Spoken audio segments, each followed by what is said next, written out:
وتعالى. شيخ محمود، انت النهارده هتقرأ لنا من انهي سورة يا شيخ محمود؟ ان شاء الله سورة الزمر. ما شاء الله، اتفضل يا شيخ محمود. أعوذ بالله من الشيطان الرجيم. بسم الله الرحمن الرحيم. ولقد أوحي إليك وإلى الذين من قبلك لئن أشركت ليحبطن عملك ولتكونن من الخاسرين. بل الله فاعبد وكن من الشاكرين.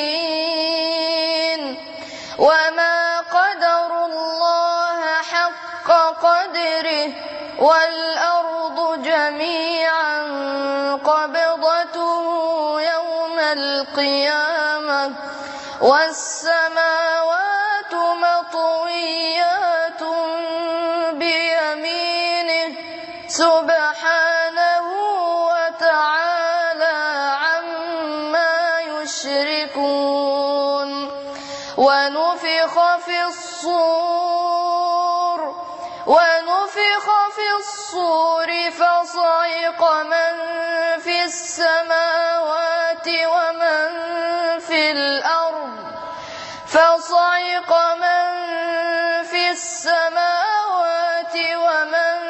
في الأرض إلا من شاء الله ثم نفخ فيه أخرى فإذا هم قيام ينظرون. وأشرقت الأرض بنور ربها ووضع الكتاب وجيء بالنبيين والشهداء وقضي بينهم بالحق وهم لا يظلمون. ووفيت كل نفس ما عملت وهو أعلم بما يفعلون.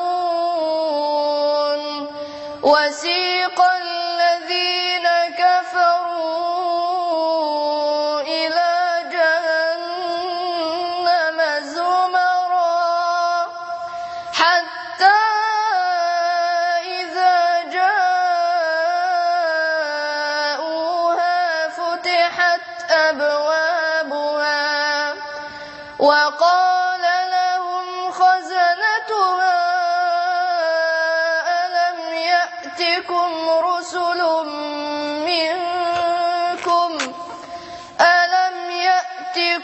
رسل منكم يتلون عليكم آيات ربكم وينذرونكم لقاء يومكم هذا.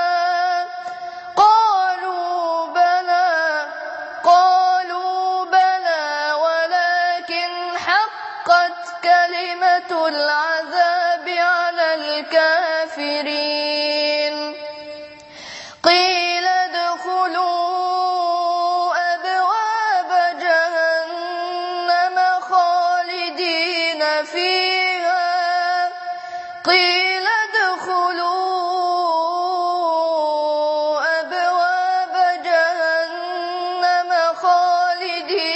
فيها فبئس مثوى المتكبرين.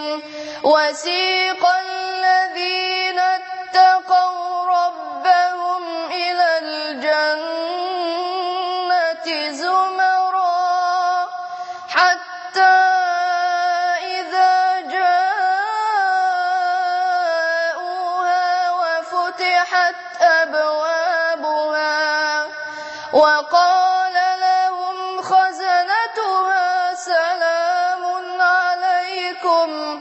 وقال لهم خزنتها سلام عليكم طبتم فادخلوها خالدين وقالوا الحمد لله الذي صدقنا وعده وأورثنا الأرض نتبوأ من الجنة حيث نشاء فنعم أجر العاملين وترى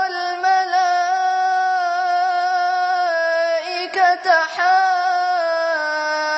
حافين من حول العرش يسبحون بحمد ربهم وقضي بينهم بالحق وقيل الحمد لله رب العالمين.